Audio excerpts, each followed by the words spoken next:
Popcorn World.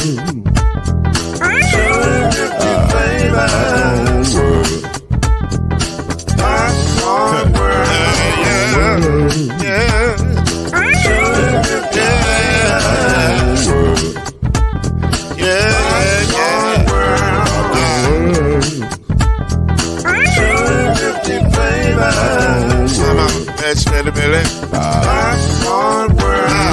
Can I make you move now? Yes, I can. So you can get this move in the back of a can. I can make it around the world when the holes in your hand. Popcorn World.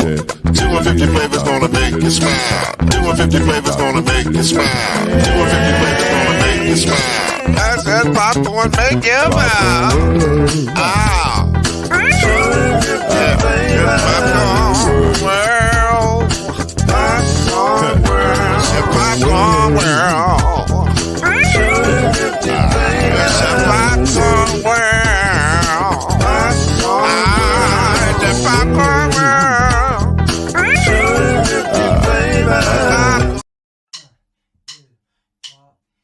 You're now listening to BLEAV in the ACC with Heisman Trophy winner and Florida State legend, Mr. Charlie Ward, Wave 3 TV, and Furniture Hall of Famer Kendrick Haskins, and Mr. Talking Noise himself, and of course Mama Noise's man, Lloyd Smith. And now it's time for BLEAV in the ACC.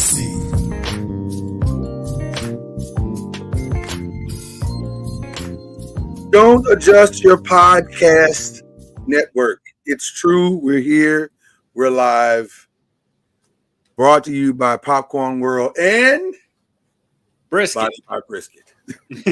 First of all, let's be very clear about something. I love brisket. I am a brisket connoisseur. Love it.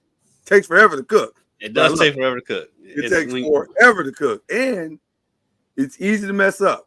Because if you don't cook it slow and low, it's like eating shoe leather. Right. Yes. It's like eating your wallet. Oh my goodness. But when you do it right. You do it right. It's listen. Oh yeah. There's ain't nothing wrong with brisket. I've made 2 or 3. I think I've made 3 in my life, and they've gotten progressively better. So I got to make another one here soon. I've made about the same amount, about 2 or 3. I usually send out for my brisket, if I'm being honest. I send out to have it done because first of all, it's just time consuming. It takes about 12, 14 hours. So to really get it right, it takes about 12, 14 hours. That's taking up my entire day. I don't want to. So but the good thing is I've got a tray. They're not sponsored, so I have a grill. I have a wood pellet grill that the temperature stays. And so I can put it on there and go about my business. I don't have to worry about maintaining the heat because it's there. And that's what I do that's what I do with my gas grill. When I want to cook it on the gas grill, though it doesn't get the same smoking flavor, you can put it on there and don't have to worry about it. You can just leave it on there. Maintain the heat, it's fine. Yeah. But sometimes I just don't feel like doing it. Right. So I'll send out to do it. Hence why I've only done 3. Exactly. I'm glad we got this out before Charlie the Vegan comes on because he has no experience in this area whatsoever. Okay. Right. Charlie Ward will be here. That's Kendrick Haskins. I'm Lloyd Spence. Glad to be here with you. We titled the show today Shock and Awe because that's kind of how college football started. Didn't see this coming. Let me tell you the first selfish thing I did when that game was over. I was thinking to myself, I am so glad we didn't pick this game this week because we'd all been wrong. We all started 0-1. That's the first thing I thought about too. I was like, there's no way I would have picked Georgia Tech in this game. This is great. This worked out perfect. So we're obviously going to start with that game to discuss what the heck happened. And for those of you who just decided to check out last week on College Sports, Georgia Tech got the win against Florida State in the final minutes of the game. It was somewhat unbelievable, actually. I don't know. I say it's unbelievable, but if you watch the game, it kind of wasn't unbelievable. It was kind of like, Yeah. Okay, yeah, this is probably how it should end. And to me, I think it. And here goes Charlie. But Here's go Mr. Ward. Yeah. I think the win said more about Florida State than it really did about Georgia Tech. Interesting that you would say that. Before we get to that, let me say hello to Charlie. Charlie, you there? Yes, I'm here. Awesome. Good to hear you right now. I'm sure you got some things going, but good to hear you.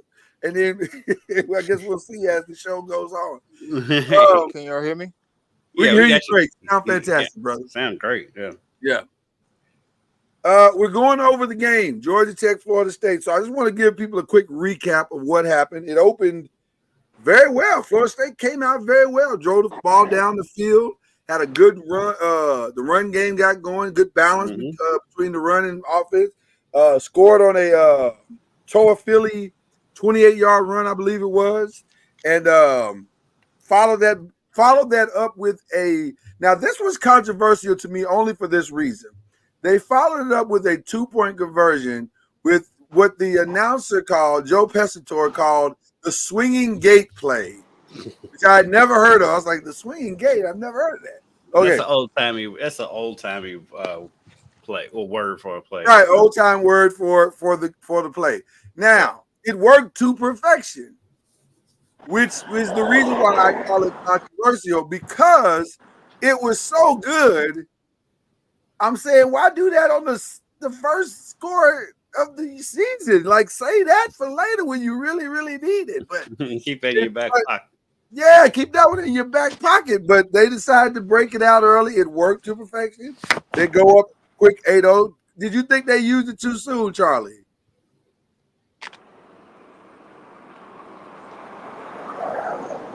Charlie, can you hear us? Okay.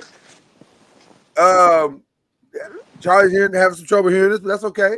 Kendrick, what do you think? Did you think they used it too soon? Yes and no, because I've seen coaches do that before. They'll have a play that they've been working on, and that's kind of a goofy play that they'll run. And I think it kind of feels like they do that just for morale for the team. Yeah. And stuff. Yeah, if we get this to work, and and then they go on. If it doesn't work, they felt like they were confident enough to make up for the 2 points that they lost as well. So yeah, I probably would have saved it, but I mean, if they did that, I'm sure they've got a whole bunch of other stuff in their bag. So I was thinking the only reason I'd break it out is if there's another alliteration of it, another version of it. Probably is. Right, and it's like multiple versions or options in that play. Then I say, okay, it doesn't matter. But I still probably would have saved it. Like, first game. I don't know. I kind of feel like that's a fun thing, though. It was. Listen, it was a good time was had by all in that play. I got to say, and everybody got a kick out of it too. It was kind of cool.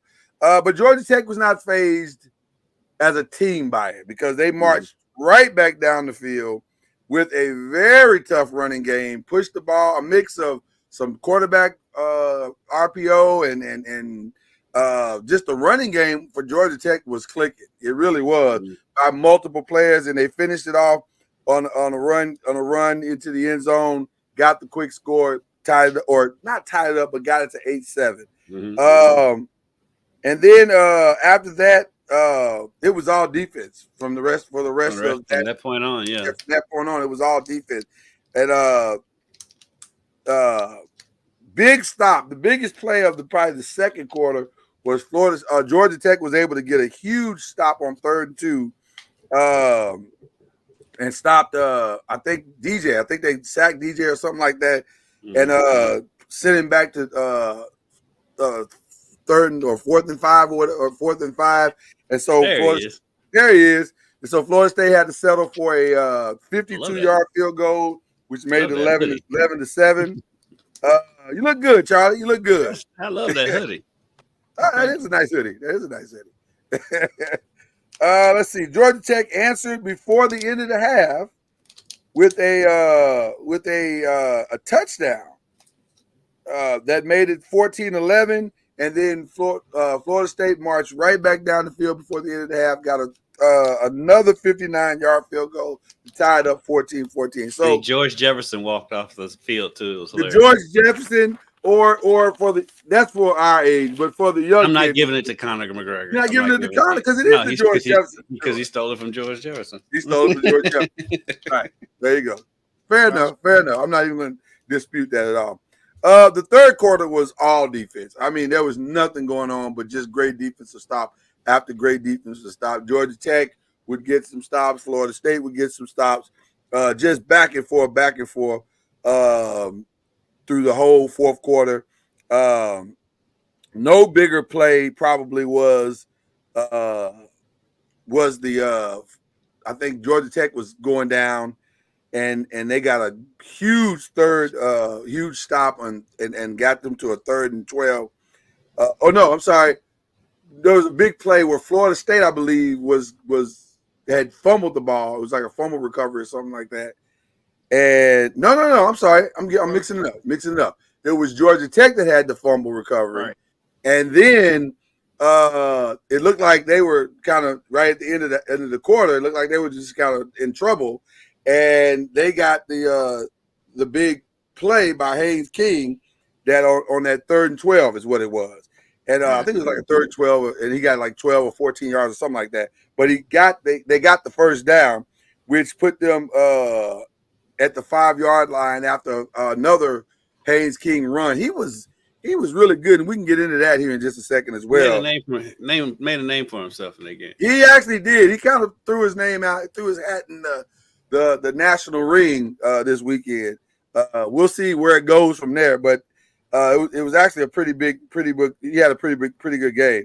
And then that was right before the end of that quarter. And then at the start of the fourth quarter, I think it was Jamal Hayes that punched it in from the 2-yard line, which made it 21-14. And it stayed that way for quite a while until right around the 6-minute mark, where there was a series of big plays. DJ had some really big plays in that fourth quarter.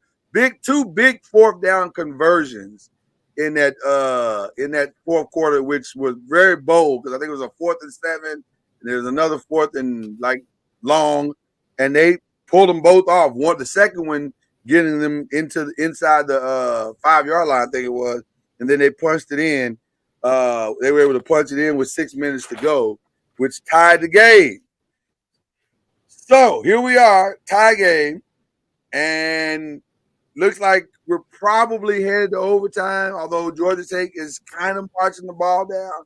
Forward stops, get the ball down with on past the 40-yard line, and they get a sack. And you're like, uh-oh, that sack pushed them out, considerably. And everybody's like, okay, so this is probably going overtime. And then they got a few of the yards back, and they're looking at a long 44. It felt longer than it actually maybe was, but it felt like it was like a long kick. But the guy had already kicked 250, so 44 apparently was nothing to him because he nailed that thing with time expired, and Georgia Tech pulls off the upset against Florida State, 24-21. DJ Uyagalele threw for 193 yards, 19 of 27. We'll talk about his day in just a second. And then Haynes King, didn't light the scoreboard up. He was 11 of 16 as far as passing is concerned, but he did have 54 yards rushing, and they were timely rushes. But the story to me of the game was the Georgia Tech rushing, because as a combined unit, they put up 190 yards. And so that probably was the difference in the game. But Charlie, I'm coming to you first. I want to know, because here's the thing that I walked away from right from the start. The elephant in the room is that this is DJ's third team. And he wins games. He has a very strong win-to-loss overall record. Just not so much in the bigger games. And so the question is, can he win the big games? Did you see anything that made you think, he can't win the big games? I mean, people keep talking about DJ, and like he's the problem or is an issue. His completion percentage. I mean, I understand all of that. That's probably true. Last year, he got much better than he was at Clemson. When it came down to, being consistent with his throws and making throws, as we saw, in the fourth quarter drive, and pretty much all night. I mean, all day, he was on point, threw the ball away when he needed to. And all people can talk about is probably a couple of misses that he made. Yeah. And that's normal for quarterbacks because everyone's not going to be accurate. And I don't think as we sit here and talk, everyone keeps bringing that up. But when it was all said and done, I just both teams had 7 possessions. Yeah. And so when you have 14 possessions in a game, like an entire game, every possession counts. So like the 3rd and 2 that they got stopped on, and they ended up settling for the field goal, which Ryan Fitzgerald, Patrick, I was calling Fitz, but he was sensational. He kicked two long 50-yard field goals in that game and needed both of them to keep the score, where it was. But there were other issues, glaring issues. Like there were a lot of missed tackles. Guys, like even on the last play where they got the yardage back on the quick now screen, they allowed the guy to get like 10 yards instead of, corralling him and holding it to where it could have been a 50-yard field goal as opposed to a 40, 41 or whatever it was. So everyone keeps talking about DJ. I mean, we still got a long ways to go. And,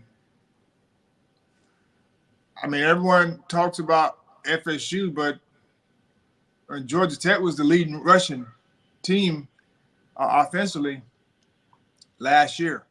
And they brought back pretty much everyone from that standpoint. And so, I mean, I wasn't surprised by what they were able to do because they have quality players. And I think that's not going unnoticed.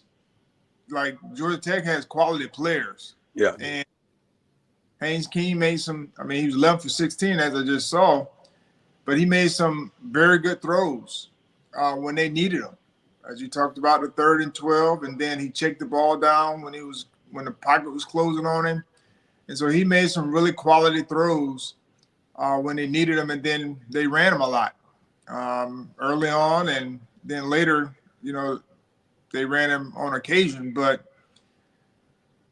Georgia Tech is a good team. I mean, Florida State made some errors as far as missed tackles and those types of things, but you can't sit here and say Georgia Tech is not a solid team.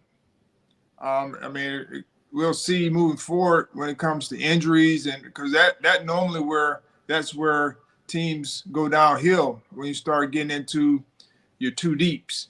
And the teams that have the most depth normally are the ones that are able to be consistent over the course of the year. But the game to me was played, and as you've heard me say, first games can go either way. Like, you never know what first games could look like. And that looked like a first game for both teams. And that's probably why the game was close and they're competitive. Two competitive teams that have similar athletes and coaches. And so, the game wasn't really a surprise. Everyone thought they were going by Vegas numbers. But as I've said before, we don't know.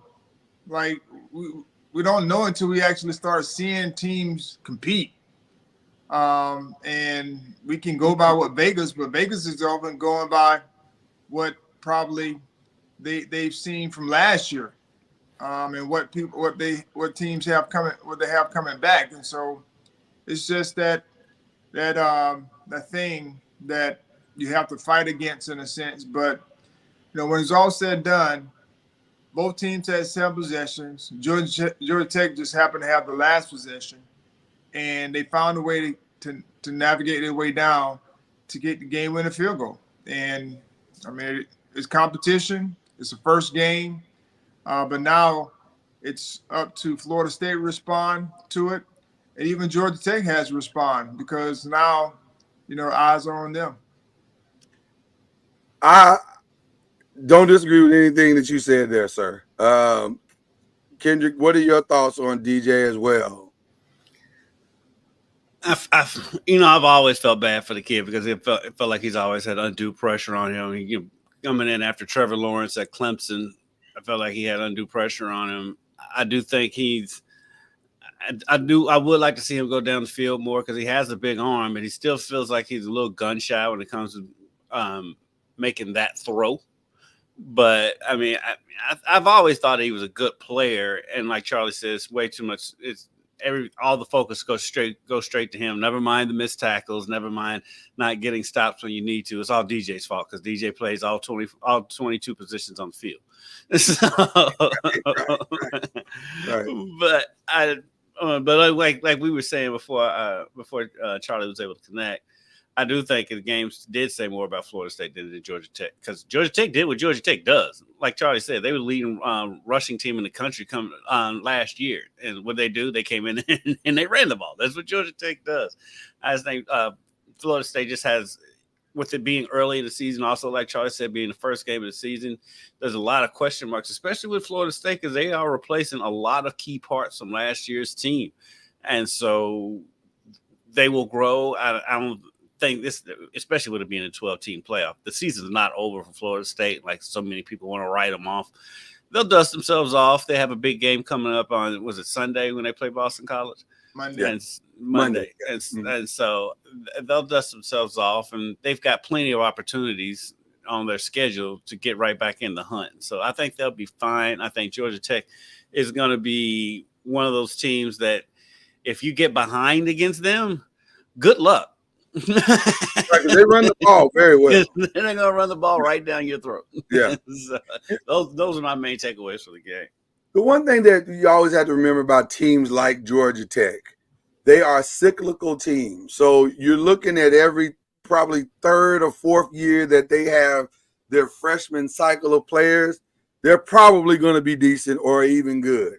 This is that time. I think they're in that window where now they're cycling through and they know who they are. They have their identity. They know what their program is, and they're going to stick to what they do. And that's exactly what they did.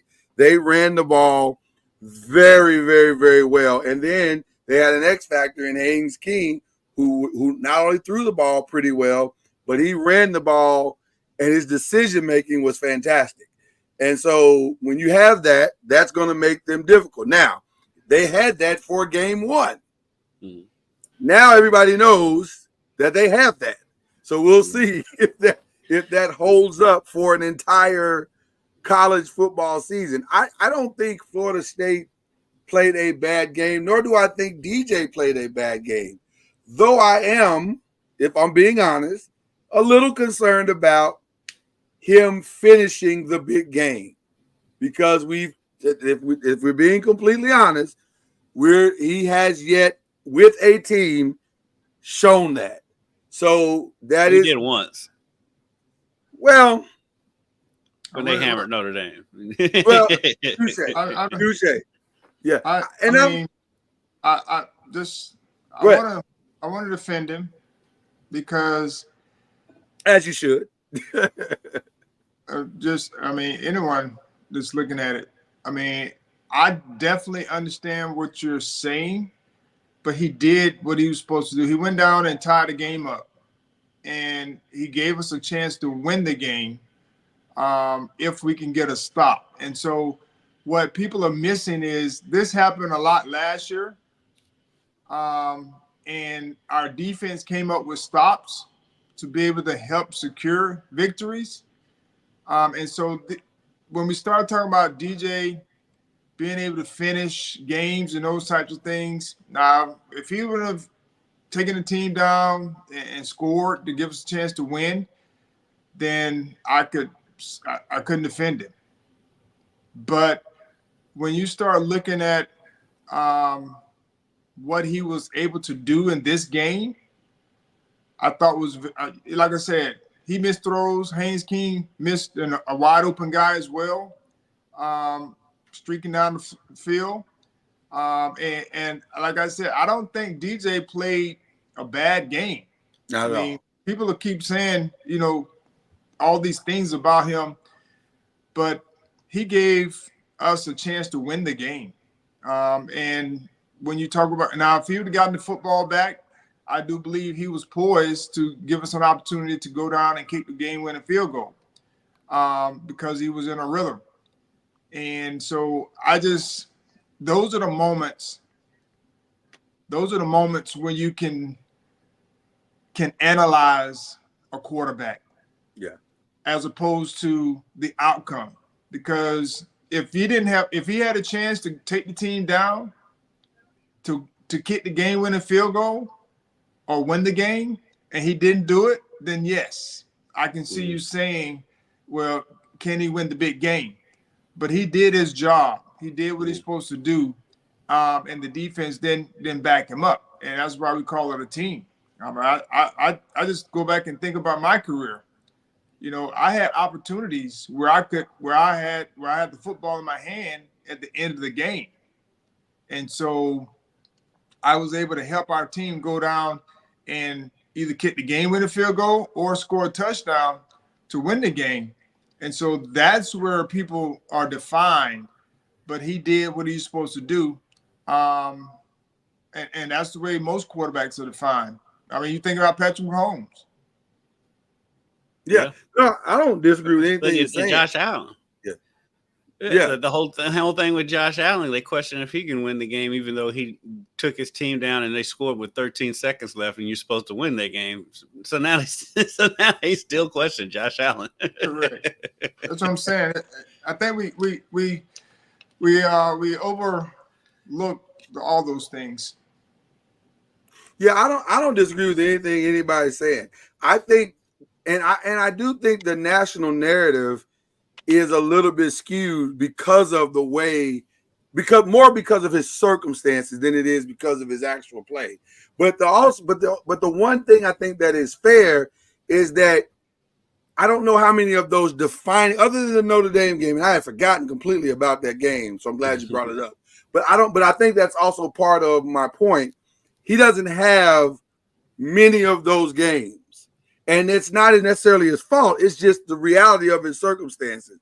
And I think that's what's playing into the narrative of who he is. He doesn't, quote unquote, win the big one. I don't know if he's had a chance to win many of the big ones either. So that may be part of the problem.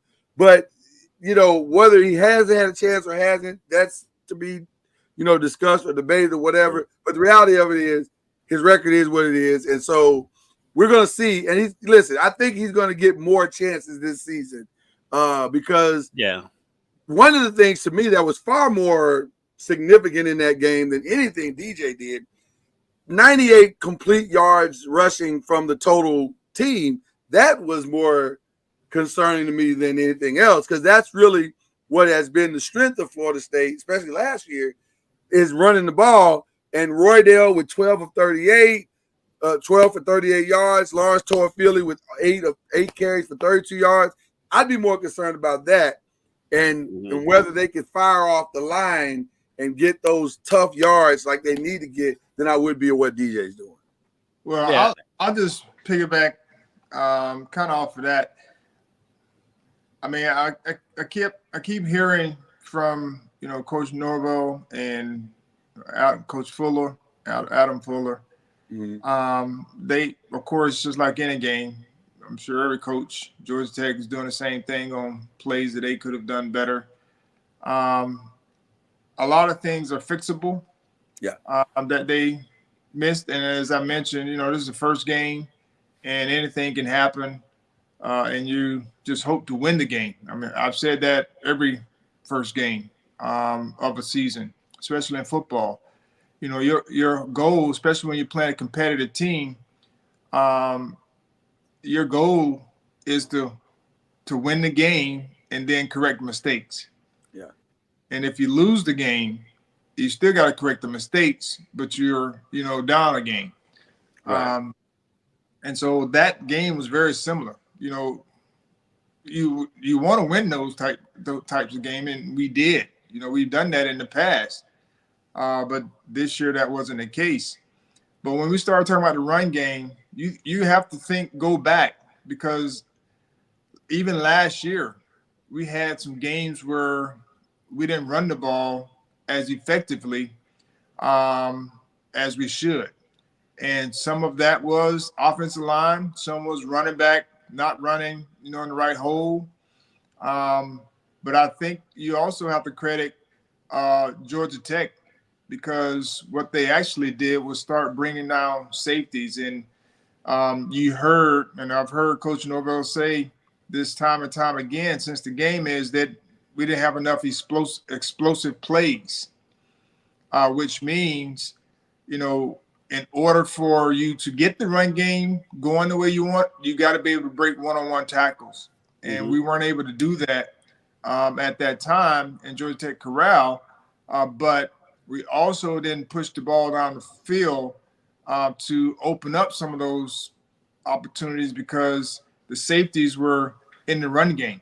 And so when you have safeties in the run game and they're fitting well, you have to be able to punish them over the top at some point to loosen it up. And so we weren't able to do that.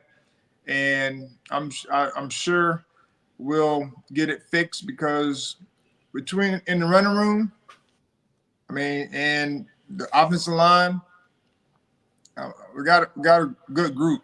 And so it's just a matter of us, fine tuning and picking up some things that were lacking, whether it's double team. Charlie, to go back to Kendrick's point about DJ always having to follow a great quarterback, where he is once again following the guy that kind of covered up those multiple sins last year in Jordan Travis. So now here he is having to follow that again, and I think he will. Listen, this is not a hammer DJ thing. We're not doing that here today on this show, because I think DJ played fantastic. I really did think he was really good. I just think he to your point, Kendrick, he's got to pull the trigger on some of those windows that he may be a little gun shy on, because it's now or never. Like, if he wants to shoot up that draft board and make it to the next step, whatever, it's now. You got to show teams that you have that in your bag. And if you don't, then every game you don't, you keep falling down the draft board, and to the point where you may fall out if you don't show what you're capable of doing. Yeah, you say the time is now. You're on your third team. You're in your fifth, sixth year. Right, fifth or sixth year. Yeah, he's been there a long time. Yeah, he probably has his doctorate at this point. Right. But the time is now. You also got to remember, they're replacing Keon Coleman. They're replacing playmakers on the outside too. They got a lot of pieces that they're replacing this year. And so, of course, and we was kind of talking about it in the text earlier this week. Like, at this point in the season, nobody really knows. And so, like I said, the odds makers are going off of last year's results. And so, Florida State, they may be the number 10 team in the country by the end of the season. But right now, they've got a lot of pieces to replace, so they may have been a little bit overrated coming into the game. Not knocking them, but we just don't know, because when a team is replacing that much off of their team, it is an adjustment period. And then you have to open the season in Ireland. So right, that didn't help. But by the way, I have a quick question. Like, go ahead. Everyone's questioning the wide receiver room, right? Yeah. Mm-hmm. Florida State, because of all the guys, not all the guys that left. But the receivers, they weren't bad. Like, no. they made the catches they were supposed to make. Like I didn't see, I was watching on my phone, but I didn't see them drop very many passes. They actually caught some tough passes. And the opportunities that they had, for the most part, they would have.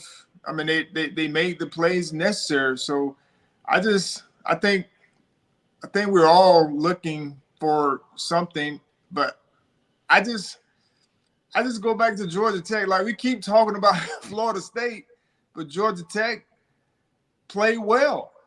Georgia Tech won the game. Let's be clear. They played well, and they have a team. And just because they weren't ranked doesn't mean that I knew going in that they had a good team. And so everyone was talking about Florida State and the spread and those types of things. I'm like, no, this is going to be a close game, competitive game. And I did too. That's why I took Georgia Tech. Is a good run game. And so when you have a good run game, you're able to move the chains like they were. I mean, like I said, both teams had 7 possessions, which is normally not. Right. That's going to skew the numbers any way you look at it when it's only 7 possessions. Listen, I think Georgia Tech won the game outright, and they deserve to win. They played a fantastic game, So long season. And by the way, Kendrick, you may have said the most important point of the morning. With this new playoff format, this doesn't hurt Florida State at all yet. And it may not hurt them at all, because if there's chaos in the ACC and 1 loss, 2 losses, maybe even 3 losses, get you into the ACC championship, it doesn't matter anyway, because all you got to do is win the ACC championship. And guess what? You still get the first round bye. So it does not matter. Yeah. Where it does hurt is the ACC, though, because now you have a loss. You have a loss in the conference standings. That's where it hurts. Right. It hurts in the ACC for sure. Yeah. But so now you got to. Yeah. As far as the CFP goes, I mean, they're fine. But I want to give one little shout out from this game as we put a bow on it to somebody else who could have been the MVP of the game. And that's my girl, Katie George. Because interviewing Haynes King, that girl could be a dentist. She was pulling teeth so hard to get answers out of that dude. Haynes was on a whole different plateau. I don't know what that was after the game. I think it was just the excitement of the moment, and he just, I don't know. He wasn't cognitive of anything. He was just lost in his own little world. Hey, or jet lag. He may have been jet lag. I don't know. Nah, you ain't jet lag at that point. It was like pulling. You are completely correct in that it was like pulling teeth. My girl Katie was doing her thing. So shout out to my girl Katie. One thing we had completely forgot about last week, that there were actually 2 ACC games last week. Mm-hmm. We keep forgetting that SMU is technically ACC now. So they played Nevada in a much closer game than people thought it would be. That's another one. Going back to what Charlie was saying, when I saw that spread, I was like, oh no. They were like a 3-touchdown favorite on the road. It was like in the opening game of the season. I'm like, that's crazy. Clearly, people didn't know anything about Nevada, because Nevada did their thing. Here's the stat that was really interesting with Nevada. Nevada had 148 total rushing yards, and they kind of pounded SMU. SMU had to fight for that win. Nevada should have won that game. If you watch Nevada should have won that game. Should have won that game. Shout out to SMU for fighting back and fighting to the end of the game. But yeah, they Nevada had every opportunity to win that game. They absolutely did. Preston Stone, 254 yards, did threw a touchdown, but also threw a pick. It was not an easy game for SMU, to say the least. And again, it's so early. I don't know if Nevada is good or SMU is average. I don't know what to think about that game. All I know is it was an interesting game. Look, I don't know very much about either one of them going into that game. I just saw a team was a 21-point favorite on the road in the first game of the season. And I'm like, that's insane. Yeah, give me my money. We probably need to settle down on some of these early game predictions, because we just don't know. But we're going. But having said that, we're still going to do some ACC predictions. It's just a lot of fun. I enjoy it. It's fun. All right. So based on just you looking into the cosmos of whatever, Who do you think would be the biggest surprise team of the ACC? Well, not to have recency bias, but the rambling wreck and their running attack looks like they're going to be the biggest surprise so far. Could be. I'm going to go a different route. I don't know why, but I got this sneaking suspicion that California is going to steal some games solely because I think it's going to take a season for programs to get used to the travel. Because that is an NFL-like jump to travel and have to take, because think about it. You're really disrupting your entire program when you have to go play out on the West Coast on a Monday to Friday game. So you finish your game on Saturday, and then you're probably leaving Tuesday, Wednesday, because you got to get used to the time adjustment. Maybe Thursday. Thursday's tricky, man. It's only a 3-hour difference if you're coming from the East Coast. To fly. But I'm saying once you get out there, he's saying the time difference is only 3 hours. The time difference. I don't know. It feels like that's going to take some adjusting for a program to do in year one. Not with college kids. I think it's going to hurt. I think it's going to hurt more them coming east than the East Coast teams going west because they're getting 3 hours back on their day. I think Kyle's going to steal a couple of games. Coming east. Yeah. And when you go out west, you're gaining 3 hours. Right. Yeah. So the challenge is probably not playing the game, but it's probably if you're out there, it's coming back because you're losing 3 hours of prep time. Yeah. Even though you may have a day off the next day, but like Florida State, they practice on Sundays. The day after the game. So if they were playing in Cal, they wouldn't be able to do that. Practice on Sunday. Mm-hmm. So it'll be tougher for Cal coming to the East Coast because they lose 3 hours to play the game. But going out, you gain 3 hours. So most teams travel on Fridays anyway. So if you leave, say you leave that morning, you can get there by, noon to 1, and that's your normal time frame, right? For getting to a city to play a game. And so, like I said, I don't think it's hard for the teams from the East Coast going west, but coming west to east. West coming east, yeah. I mean, you see it in the both say that, and then we'll see. You see it in the NFL all the time, like San Francisco going out to play the Jets. It hurts. I mean, it's the West Coast teams are the ones that suffer when they come east more than the East Coast teams going west. Only time I can see it really being an issue for the East Coast teams coming west is if they play a 7:00 West Pacific time game because it's 10:00 here. Yeah.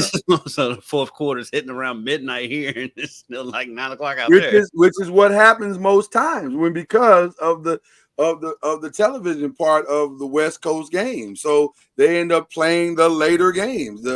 So I'm telling you, it's not as simple as y'all make it out to be. But I'm gonna let y'all have it. Charlie, who's your? Just go ahead. You just go ahead. You go ahead and pick Cal against. I didn't say that. I didn't. Hey, slow down, buddy. I didn't say any of that. But Charlie, who's gonna be your surprise team? What up, Chad Major? Well, see, Georgia Tech is the only team I've seen. Yeah. So I see you both taking the easy route on this one. I mean, like I said, it's hard to choose a sleeper team when you hadn't seen teams. And so after this week, then I can give you a better idea. But since we've seen Georgia Tech and they were unranked, yeah, then I'm going with them at this point. All right. There may be somebody else here in the future, but right now Georgia Tech. Okay.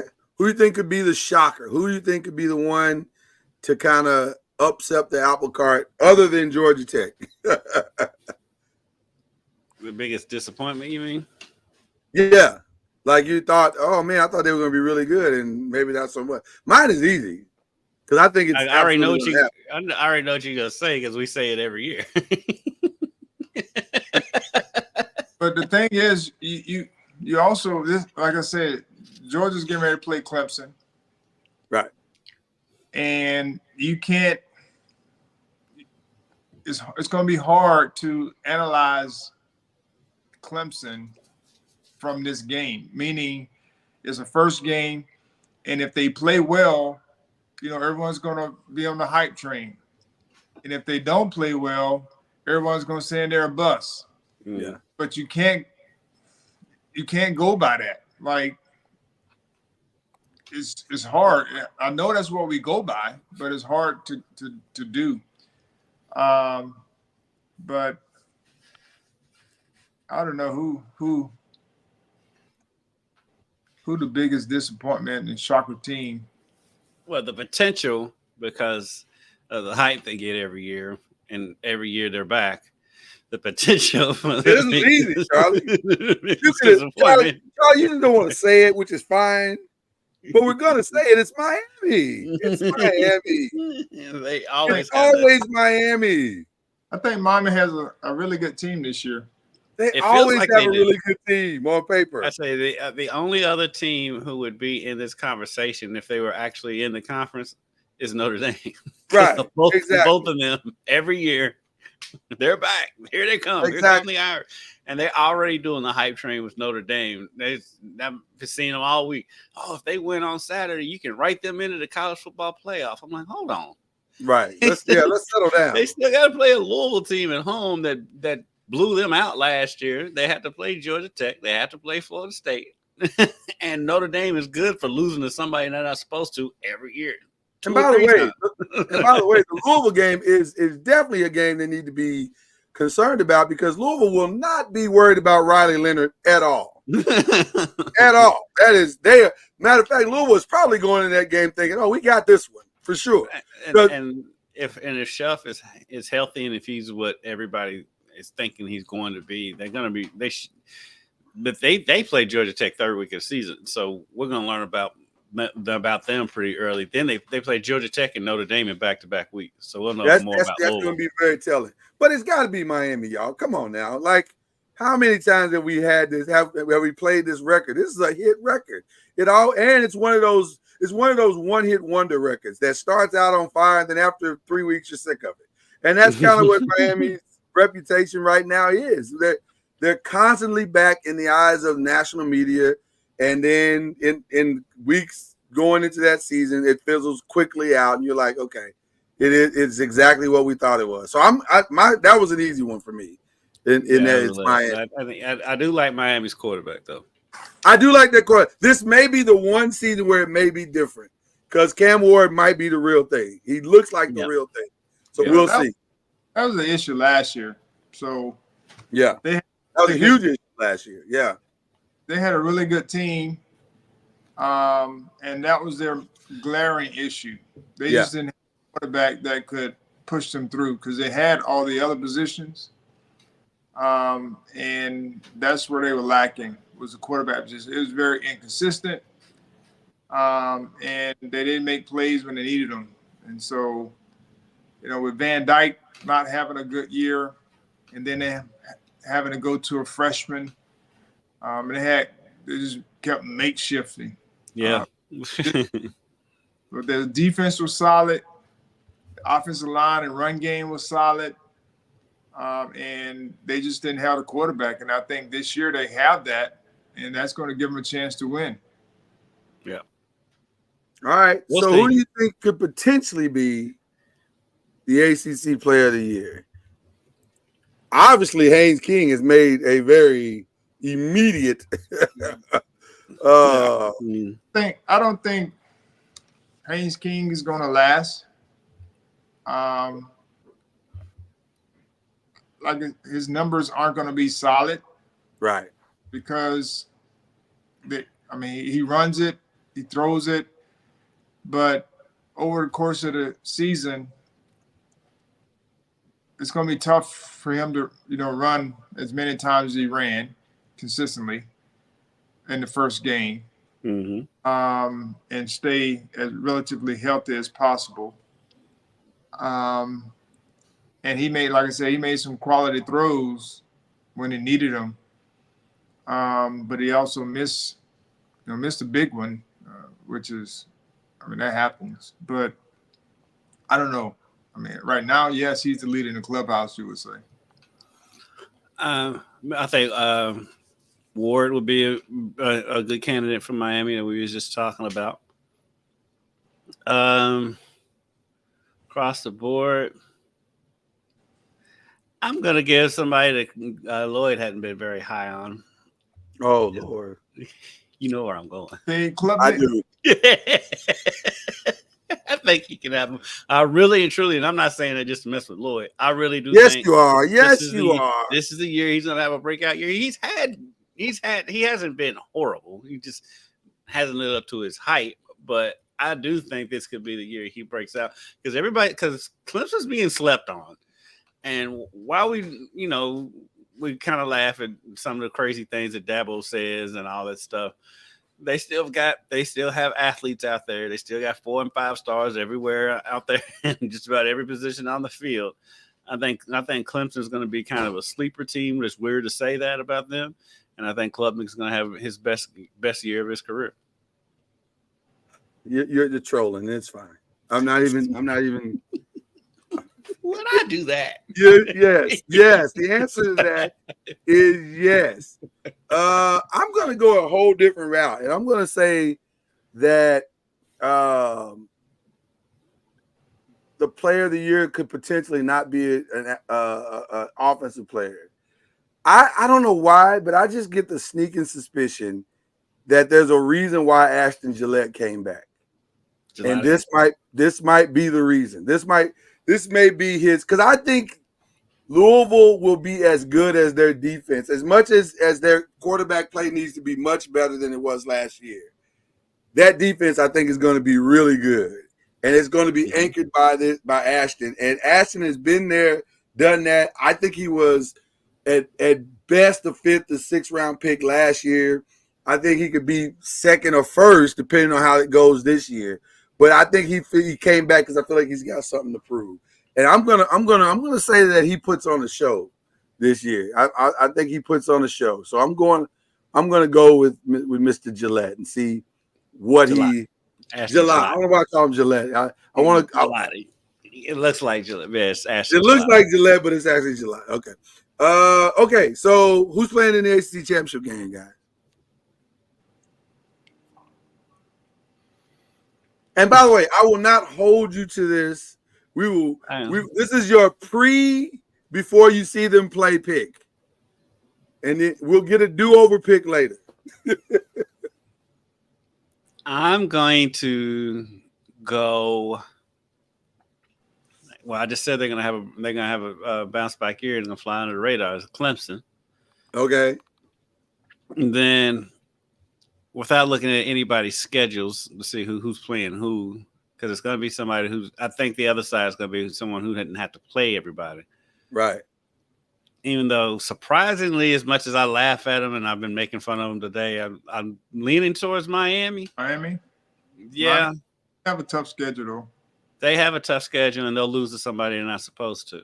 Right. So, but I think, I'm going to be honest with you guys, I kind of feel as though a 2, maybe even a 3-loss team could get into the ACC. That's what I'm saying. I was just going to say I'm not counting Florida State out. Right. And so, but do Clemson and Florida State play each other in the regular season? Yes. They do. I don't think there's going to be any rematches in the ACC championship just because of the way the schedules are. It's like I don't think Clemson plays Miami this year. Louisville doesn't play Florida State this year, and then so the top echelon teams don't all play each other in this season. So I'm going to go tighten this up. I'll go Clemson and Miami. Okay, Charlotte. I say Florida State plays Clemson and Miami. Right, and see that's gonna be tough. Can they survive both of those? Is the question. Yeah. So if they split, I think they will. Then they got to run the table if Florida State's going to get there, because of the loss to Georgia Tech. But I think Miami has the team to get there, or whether they make it happen or not, I'm not sure. But there's someone that we said, one of the teams who said had a chance because they didn't play like any of the heavy hitters. If I'm not mistaken, it was NC State. I don't see. I believe we talked about that last week. It was either NC State or it was somebody like that where their schedule was perfect. Like it didn't. They had a lot of. It may have been NC State. I thought it was because Florida State and a repeat, either Florida State, Clemson, Florida State, Miami. Okay.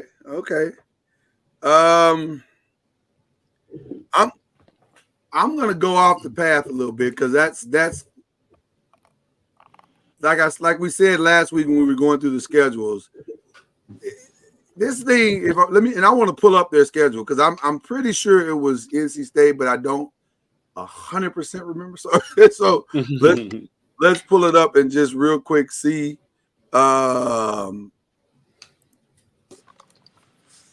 I thought it was for sure NC State. But they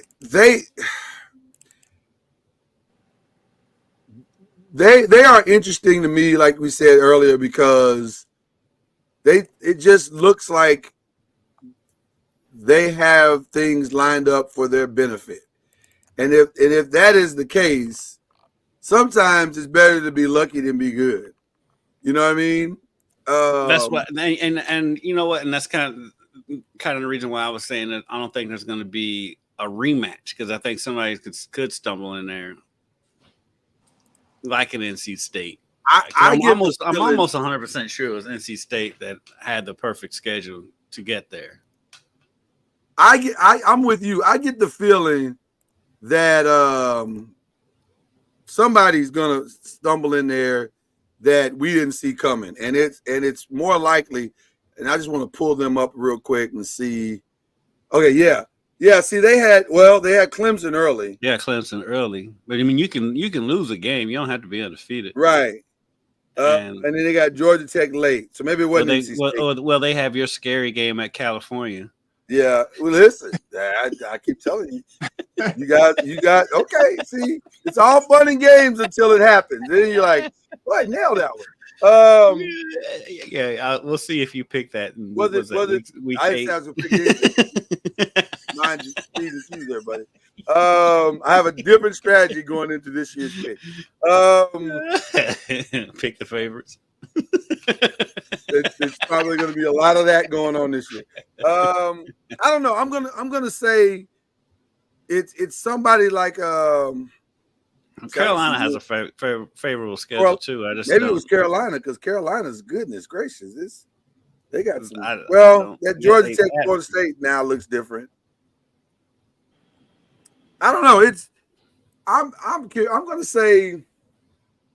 It feels like Georgia Tech and Florida State have a lot of common opponents this year. They do. They really do. They really do.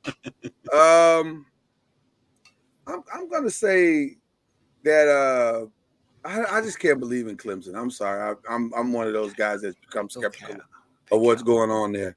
I'm going to go Cal. Pick Cal. Off the path. No, I'm not doing Cal. What are you talking about? Know. You never know. I'm going to say North Carolina gets in. North Carolina. And Miami is for sure going to let me down. You know what? I'm going to pick Miami so I can be let down. For the sole reason that they're going to disappoint me, I'm picking Miami. But I already know where it's going to end. I already know where it's going to end. I mean, on paper, Miami should be there. On paper, they should be there. But I already know how this is. So, okay. Listen, we haven't done this in a while. We're excited to do it again. These are our picks. Yes. We're starting with tonight.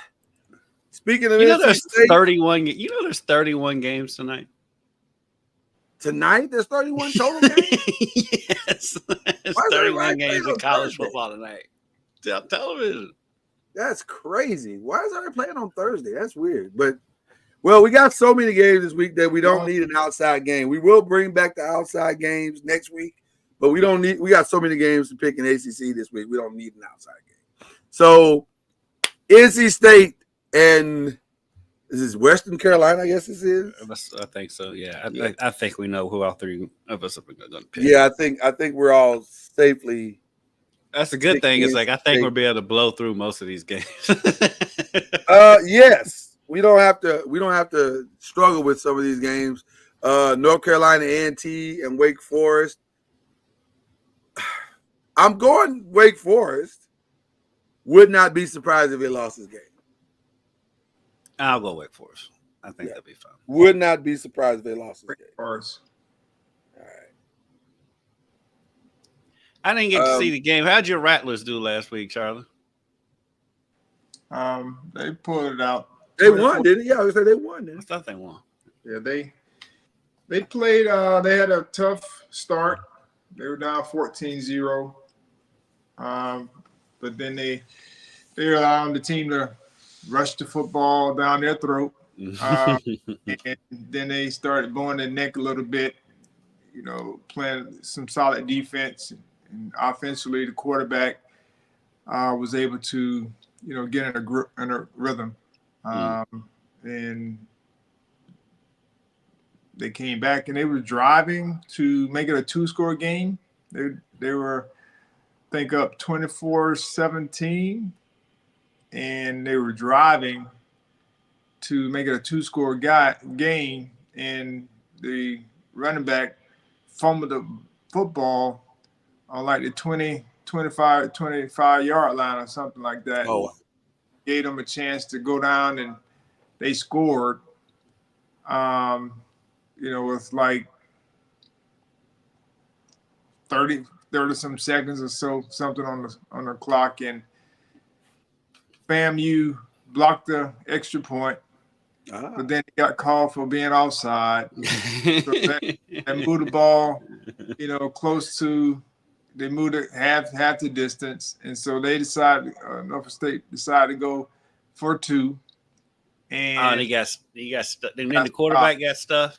Yeah. Oh, wow. Yeah, I did see that highlight. Yeah, the quarterback tried to keep it himself on the read, and the end Wow. So got stuffed. And FAMU ended up running the clock out. Wow. Just real quick, just out for our own entertainment, over and under the amount of times HBCU bands are going to play Kendrick Lamar's "Not Like Us." What's the over under? That's got to be near 132 times. I'll take the over. If that's take the over.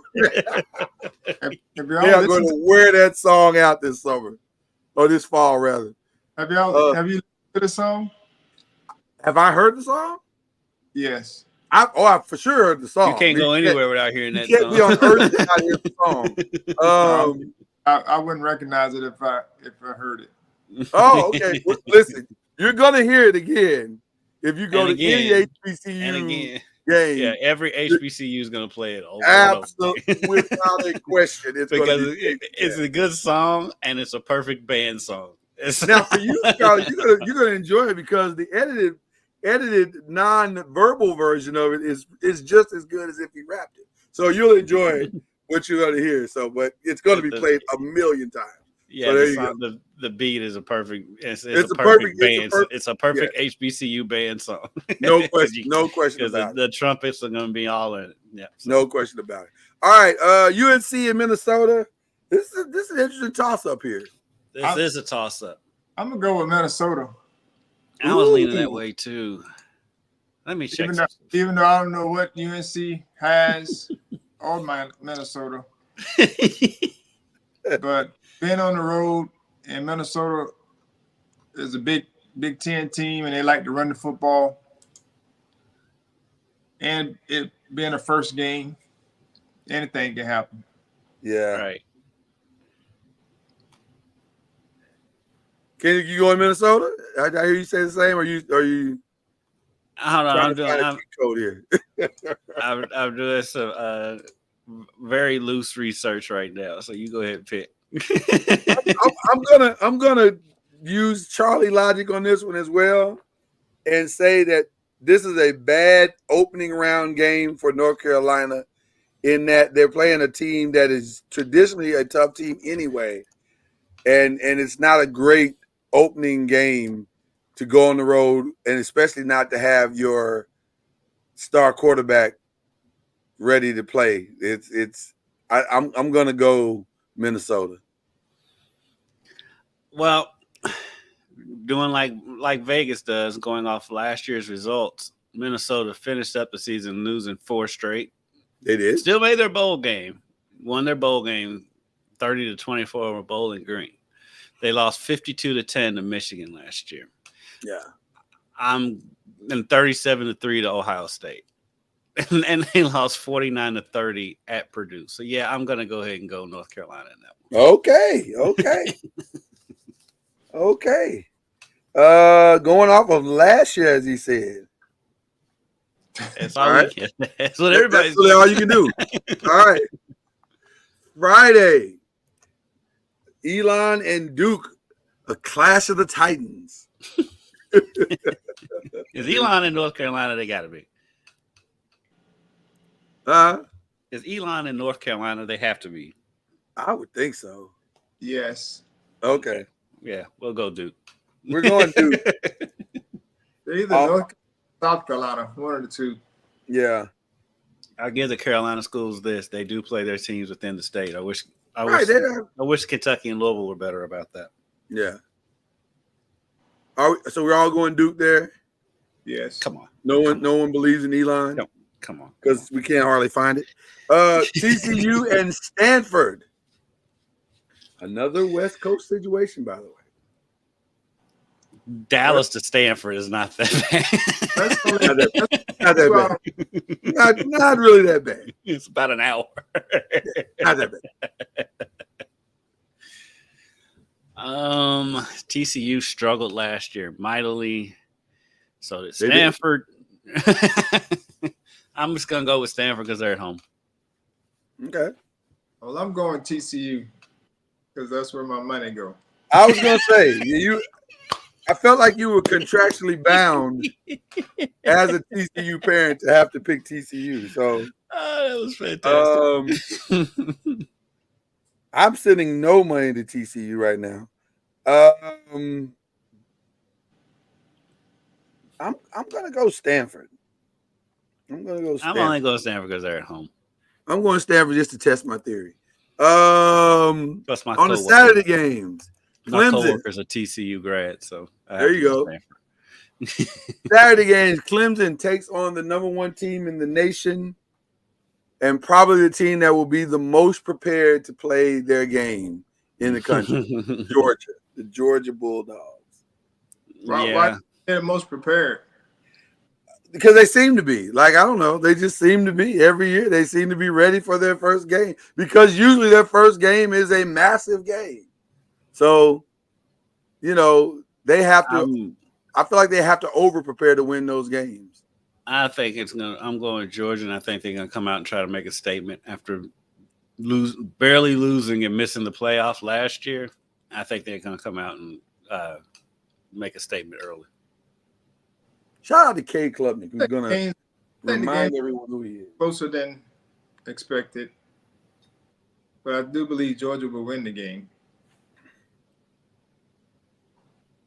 All right. I think it might be slightly closer. Like, it won't be like a 4-touchdown blowout. It'll be like 3. But Georgia will win. Okay. Virginia Tech, Vanderbilt. Vanderbilt opens the season at home. How many times has that ever happened, by the way? Does the Vanderbilt open a lot at home? They do. I remember the one year when they were opening their stadium. They were opening at home, and they were still building their stadium. So like they literally had the scoreboard hanging up by cranes. Nice. This was just a couple of years ago because they was renovating the stadium. So yeah, they do get home games. I'm going with Virginia Tech though. And a closer game, I think people going to expect that to be the blowout. I think that's going to be a close game. I like Virginia Tech, but I wouldn't count out Vanderbilt because they start steadily improving. So I wouldn't count them out. If you're going to catch Virginia Tech slipping, this is the game. This is for sure the game. Yeah. So I like Virginia Tech in this one. Yeah. Austin Peay goes to the University of Louisville. Early game. It's like 11 a.m. It's a noon game. Noon game, and it's supposed to be rainy. So, yeah, fun stuff for me. I'm going with U of L, though. Louisville. All right. That's a sweep across the board there, although that's not really that big a surprise. Kent State and Pitt. Go at it. I got to go with Pitt. Pitt. Everybody's going with Pitt. Who's their quarterback there? Great question, Charlie. Pitt let's just hope he doesn't have to run over to the sidelines to get the play. He's absolutely well. I thought that's over. I thought they got rid of that guy. Yes. Did they get rid of that coordinator? They're in the 21st century now. I just wanted to get Charlie started. That's all it was. Yeah. Are they going? Who are they going with? I'm curious who they're going with. Are they going with? Have they named the star? Is it Jake Frantel or are they going with the freshman? One of the freshmen. One of the freshman quarterbacks, by the way, doesn't even have a picture, so I'll have to assume it's not him. We're all going. I don't know what it is either. I'm doing my great research like I did on the last one. Okay. Why are you doing that? Let's pick Miami and Florida. We're all still picking Pitt. I think this game is trickier than people think it is. Well, anytime you play at MAC school, it's going to be a tough game. And it's a no, I'm not talking about Kent State Pitt. I'm talking about Miami, Florida. Oh, you already skipped ahead of that game. Yeah, I'm talking about Miami, Florida. It's going to be a trickier game. That's going to be a very tricky game in the swamp. Florida is dying to become relevant again, and this could be the moment. Florida's coach's job is on the line for this game, and so Pitt's got 6 quarterbacks. Right? That's why I stopped looking. That's why I stopped looking. I'm like, I have no idea this. 6 of them, and none of them's a senior. That's crazy. Yeah, while Kendrick is still trying to confirm the Pitt game, I'm gonna jump out here and say Miami kicks off the season with a missed field goal loss to Florida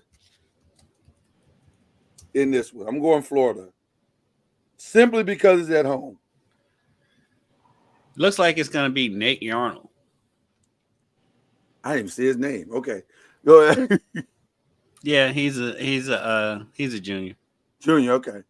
All right. From Austin, Texas. Florida's we don't know. I mean, they don't know down there. We know they have talent. It's just been interesting to see how they. This is a good first game for both teams, I think, because it doesn't really hurt in the standings, right? Of their conferences. If they lose the game, I don't know. It's a pick'em type game, but if I have to guess, I'll go with Miami. All right. I'm with Charlie.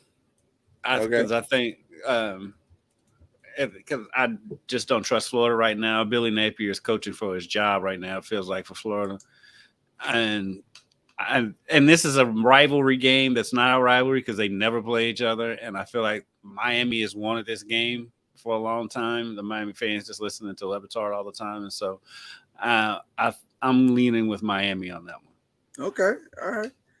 Ohio and Syracuse. That's a tough one. Titans. That's a tough one. That's a tough one. But Syracuse is always tough at home in the beginning of the season. That's when Lloyd falls in love with him. So I'll go with Syracuse. No. Listen. Coach this year. This is a different coach. I can't give him that type of love anymore.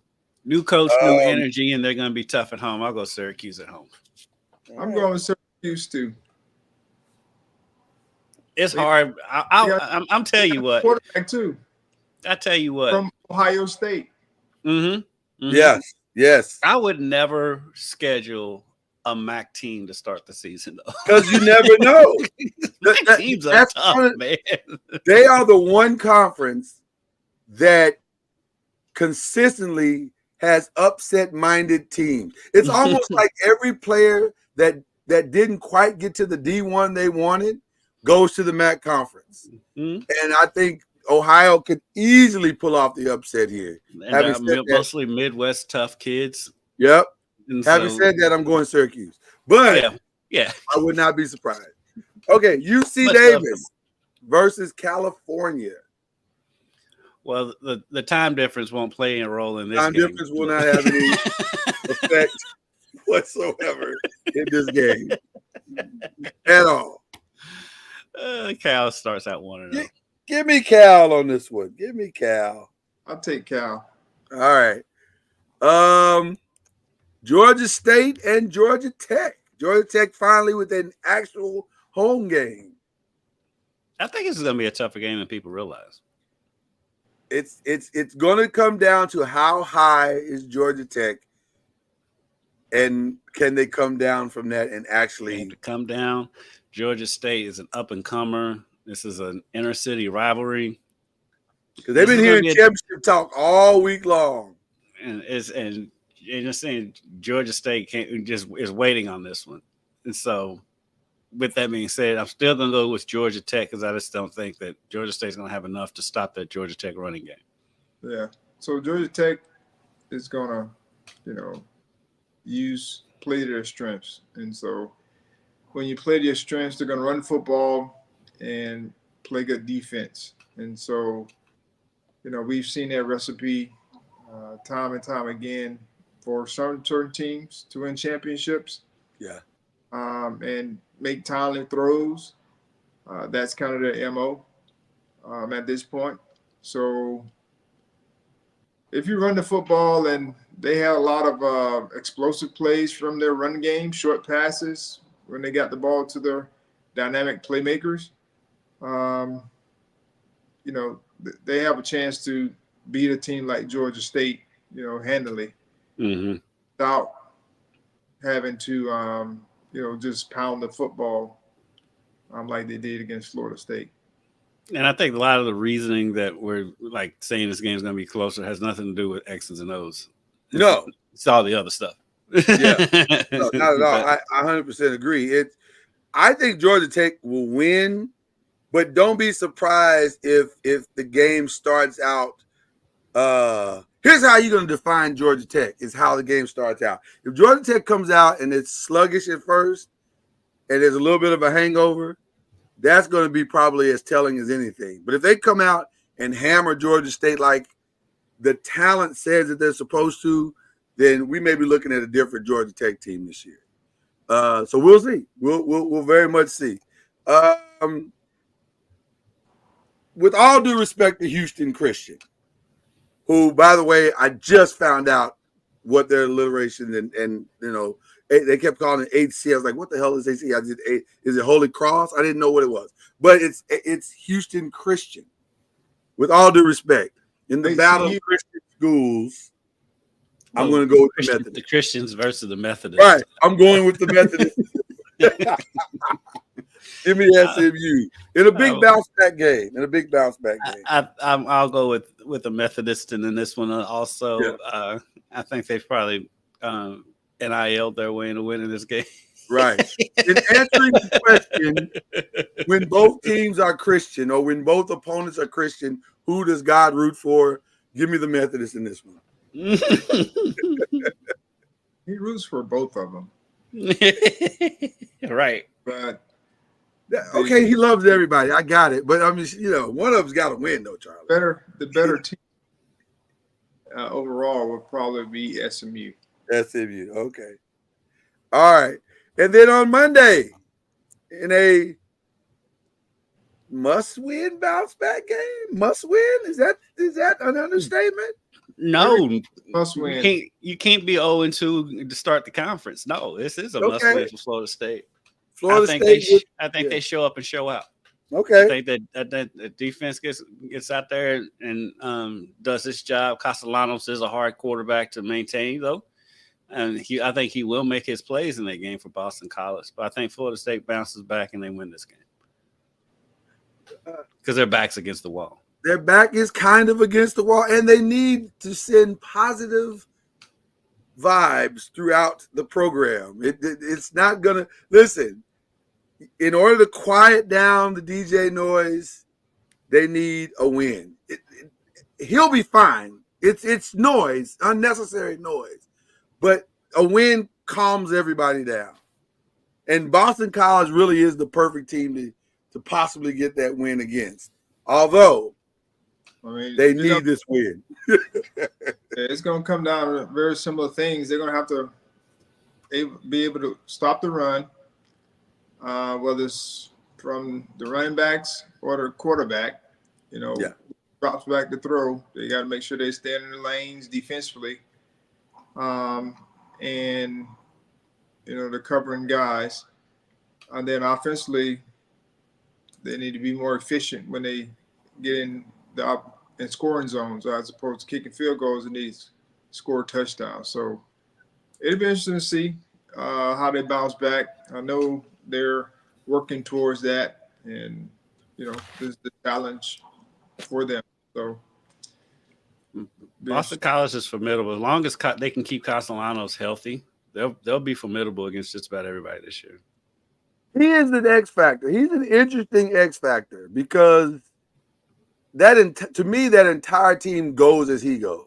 Yes. And if he has good games, they'll be in every game.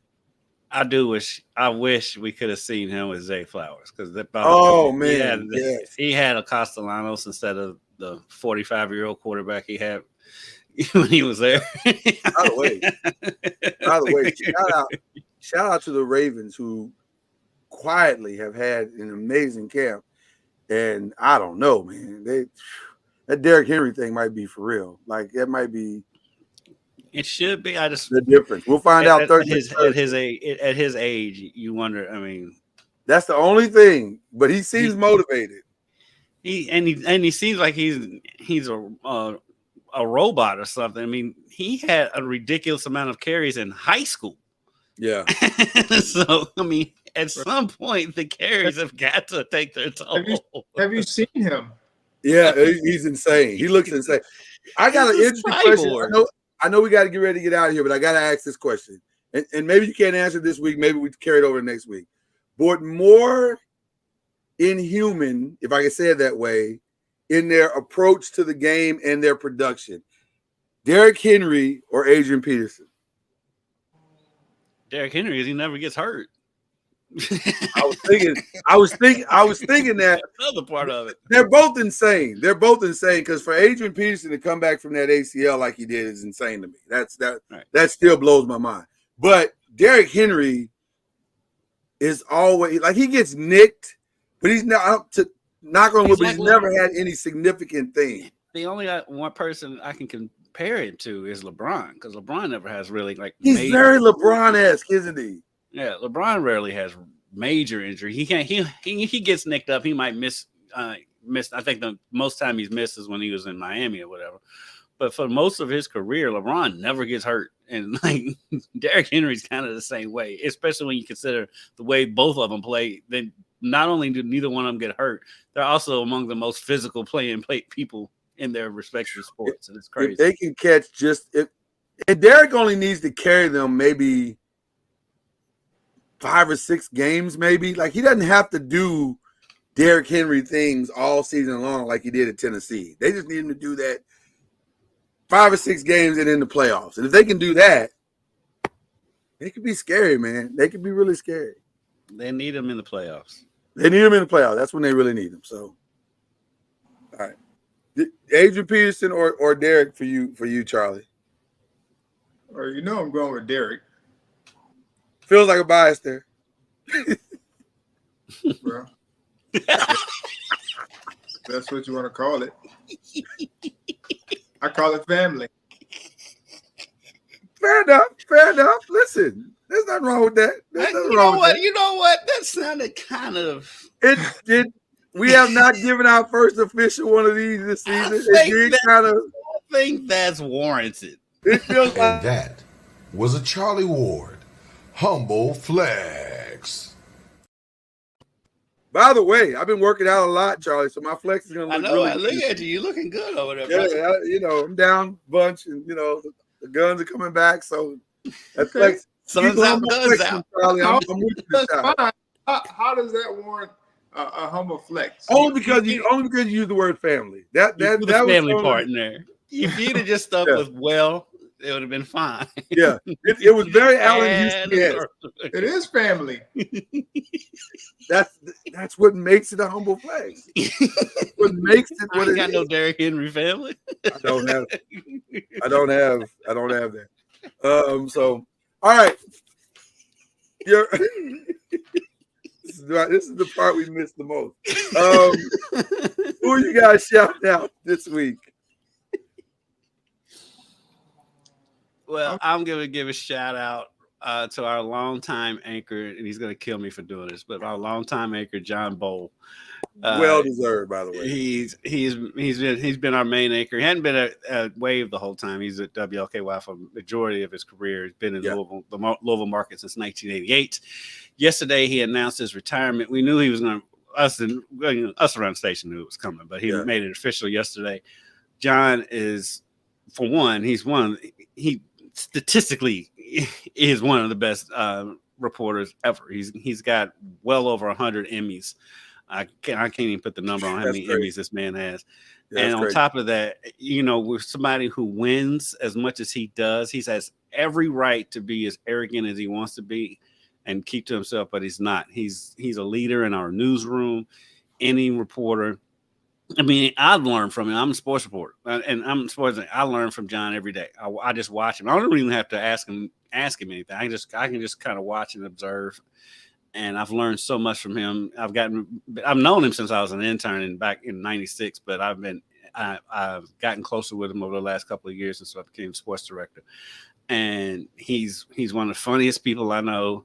He's a savant when it comes to horse racing, and we're losing a lot with John retiring. He's got some sick relatives back in Wisconsin, which is he kind of has to go back to Wisconsin to take care of them. But he's a consummate professional. He's something that somebody any walk of life could learn from. He's had his trials and tribulations that he's overcome. He's written a couple of books about it, and I just want to give him his shout outs and his flowers because he deserves it. If I read his post correctly, February 28th. His last day was 6 months from yesterday. So whatever that math is, my math ain't mathing. But I think that's February 28th. 6 months from yesterday is somebody else do the math, but I believe that's February 28th. But listen, a legend. If you know him, it's using the thing that's on the internet, the IY, whatever that is. If you know you, then you know. IYKY. He is that he's the Walter Cronkite of Louisville news. I skewed way old on that one, but he's that reporter that will go in the middle of the hood or go in the middle of wherever is dangerous. He does the most dangerous of dangerous stories. Yeah, this is a quick example, real quick, and it's hilarious because it's totally John. Yeah. So if you're familiar with Churchill Downs, it's not located in the best neighborhood in Louisville. No. And so no, it's not. So when we had to go out there and park because I'll throw them under the bus. Churchill doesn't give us parking when we go out there to cover their stuff. But anyway, we have to park in the neighborhood. We pull up and we park. And the guy was like, "Oh yeah, y'all can park right here. We'll wash your car." We get about a block down, and John was like, "I did a story on that guy. We keep busting him coming out of the crack house." He knew the guy? Yeah, he did. That is wild. That is wild. Wow. Crazy stories John would do, and he was right. He'd be right there. I mean, you talk about a person who was fearless. John Bowl is as fearless as it comes, and it's how crazy. He used to do. His back is all messed up because he used to do all those Ironman contests, right? Competitions, or whatever. And so he's an athlete. He's played every sport there is. Yeah. and he's I knew the guy. Yeah. That's it happens all the time. And I mean, you talk about having friends in low places and high places. That's John Bowl. Shout out to John Bowl for knowing crackheads. That's cool, man. Nah, you don't have to know crackheads. That's not a prerequisite to the job. The guy wasn't a crackhead. Okay, but he came out of a crack house. You don't know that. He came out of a crack house. I'm just saying. But Who you shouting out, Charlie? Who you shouting out this week? I got a couple of shout outs. One is shout out to the Kendrick brothers for another fantastic movie. I heard. If you haven't seen it, there's a great opportunity to go check it out. The Forge. Called The Forge. It's, yes. It's all about mentorship and how it can make an impact on, those that we're people that are looking at us that want to be like us. And so I heard the room gets a little dusty. Charlie, you can get a little misty in that one. Yeah, it's a tearjerker, but has a great message, which is very good. And then secondly, shout out to if y'all have a chance, Hope. Daughter Hope Ward will be doing her halftime harmonies this evening. She got a show. She has her own show on KTCU. Of course she does. Yes. Which is the college radio station. And so she'll be doing her halftime harmonies show starting tonight, actually, 7 p.m. I think it's Central Time. Yes, we are big Hope Ward fans. Yeah, we're Hope's biggest fans outside of the Ward house. We are. And I'm sorry, I have one more shout out. Absolutely, sir. Shout out to the AVCA showcase, the volleyball doubleheader that we had here at the KFC Yum Center on fantastic, by the way. On Tuesday. University of Kentucky lost to Nebraska, and it was a great atmosphere. It was a great atmosphere. It was crazy because UK fans usually show up. There was more Nebraska fans there. Really? At the KFC Yum Center. So shout out. Then Louisville got the upset. I don't know how much of an upset you call number 6 beat number 3. Right. Louisville beat Wisconsin in the second game. Great atmosphere out there. Shout out to the KVCA showcase is one of those showcases in volleyball where the 4 teams playing in it are projected to be in the Final Four at the end of the year. And the Final Four, so the volleyball season began in Louisville on Tuesday and ends in Louisville in December because the Final Four and the national championships are right here in Louisville at the KFC Yum Center. So shout out to everyone involved in putting that that showcase together. And shout out to the University of Louisville for winning their game. And let's be clear, the best sports program in Nebraska is the women's volleyball team. It's not. I'm not even sure it's close. It's at this point. They fill up the football stadium just like the football stadium.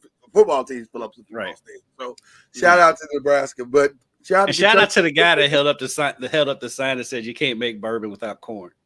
That's a great sign. That is a great sign. That's a great sign.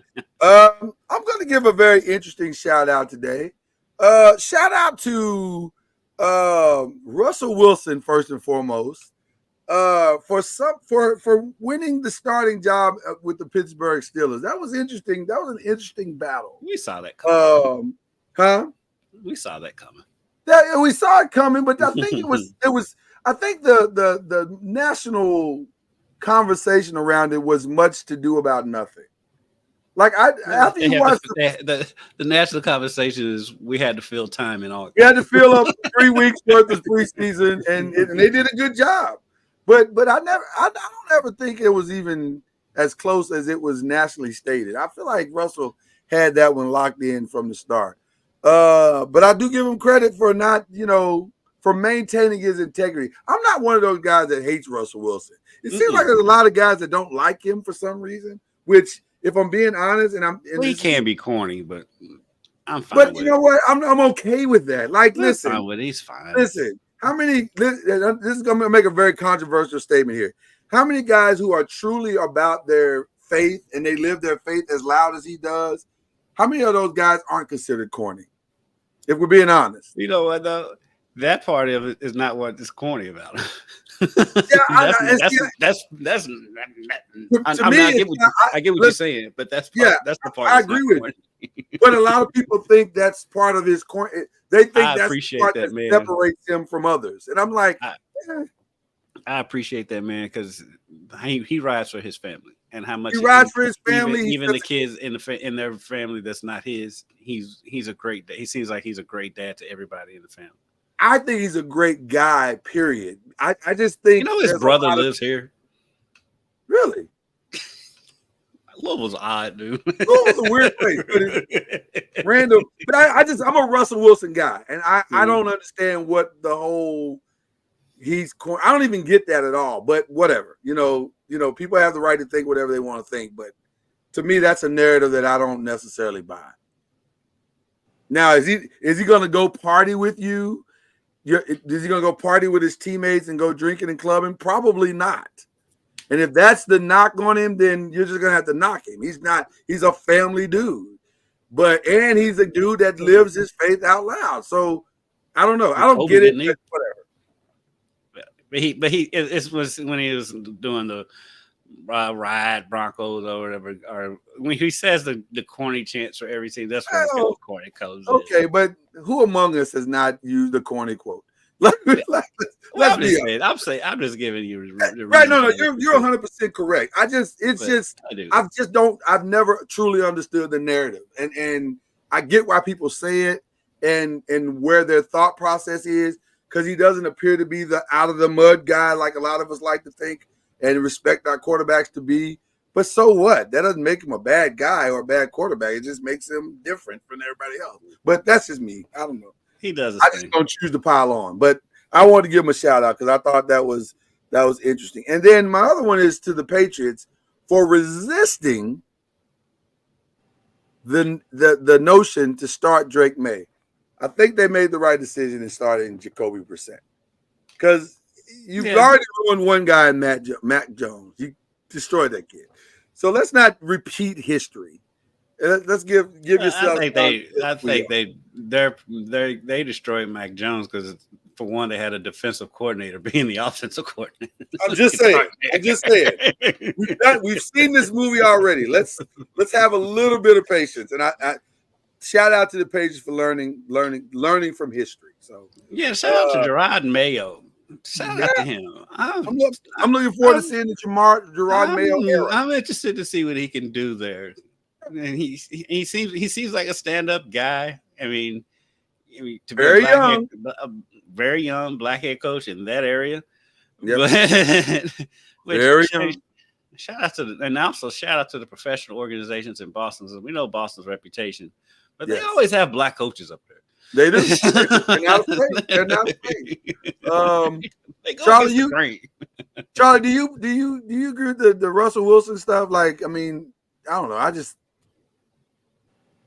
The Russell, he ain't playing no preseason game. So how did he win the?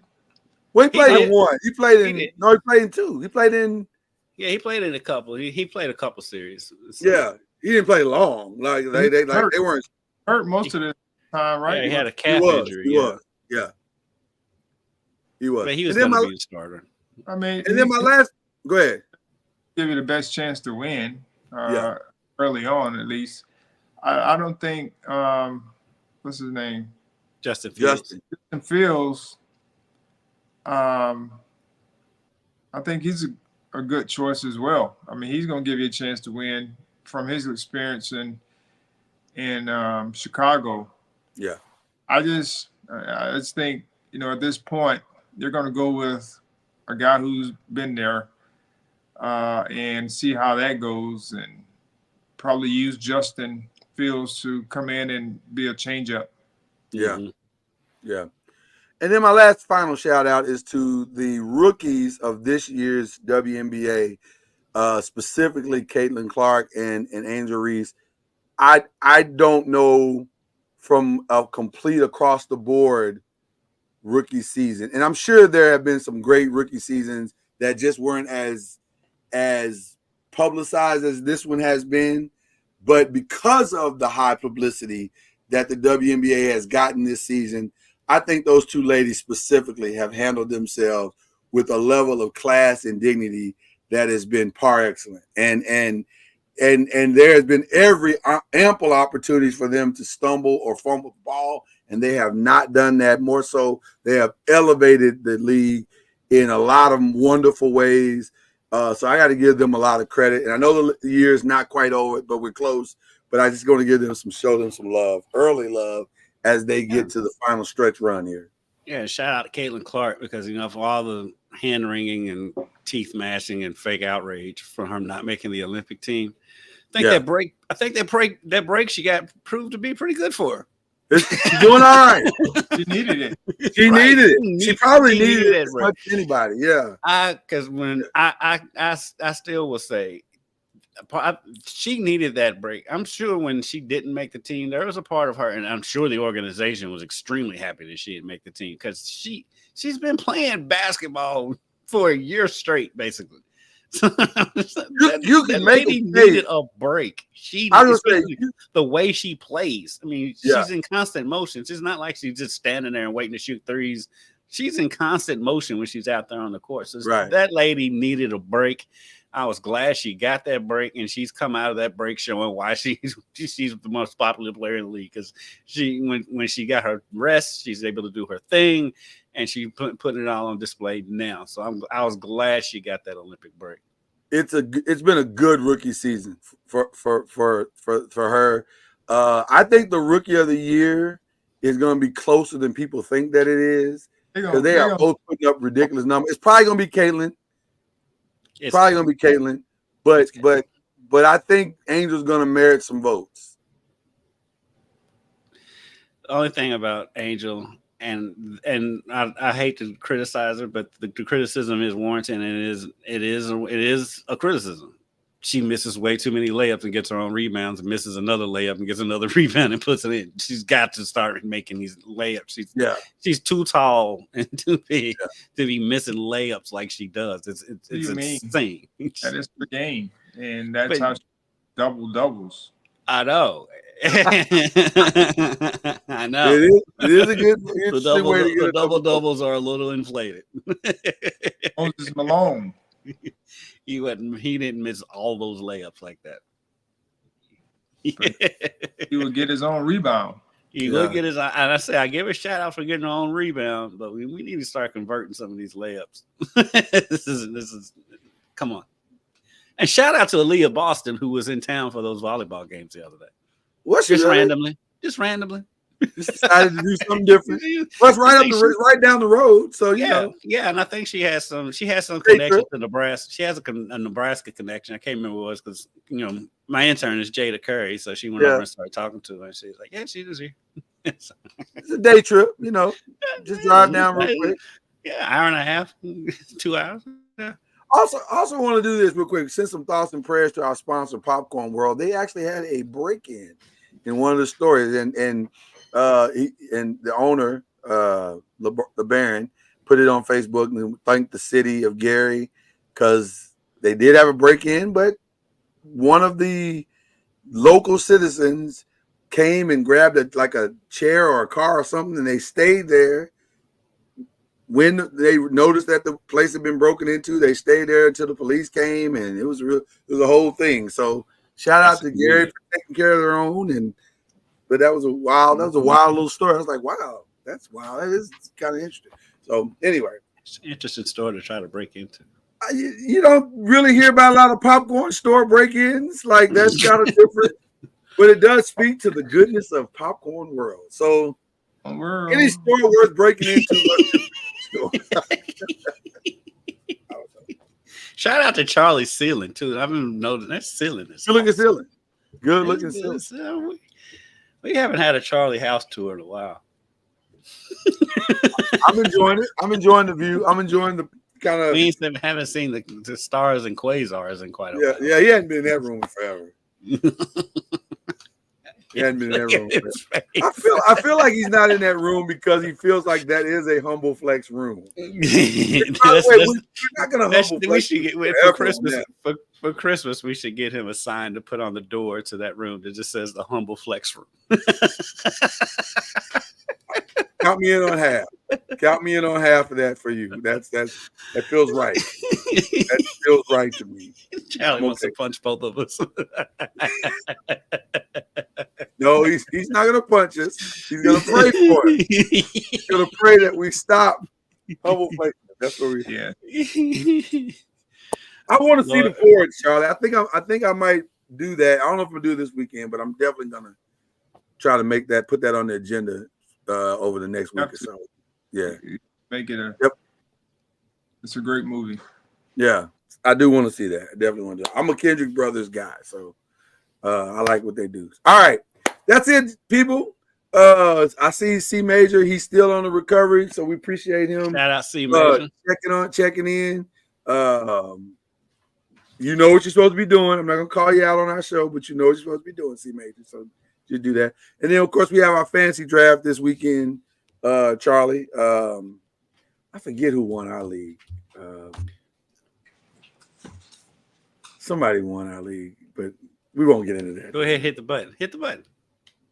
Is that you doggone right? That's a humble flex. And that was a humble flex.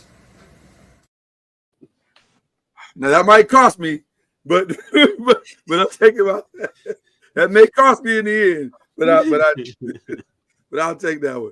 All right, guys, have a good weekend. Enjoy the length of the weekend. You guys got Labor Day plans? Special Labor Day plans? Jeff Braun press conference. Already scheduled. Wow.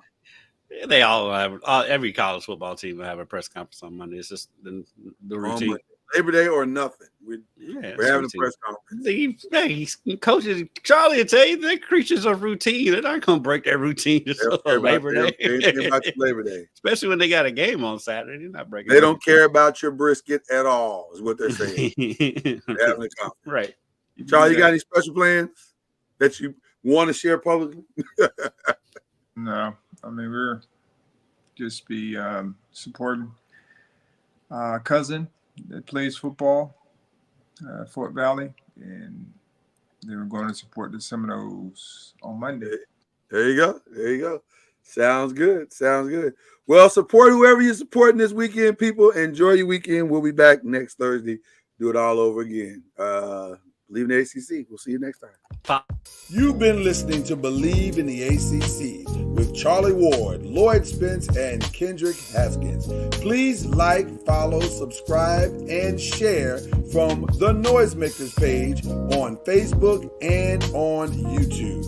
And you can also listen to us on Spotify, Apple Music, iTunes, and wherever podcasts can be heard. And join us next time on Believe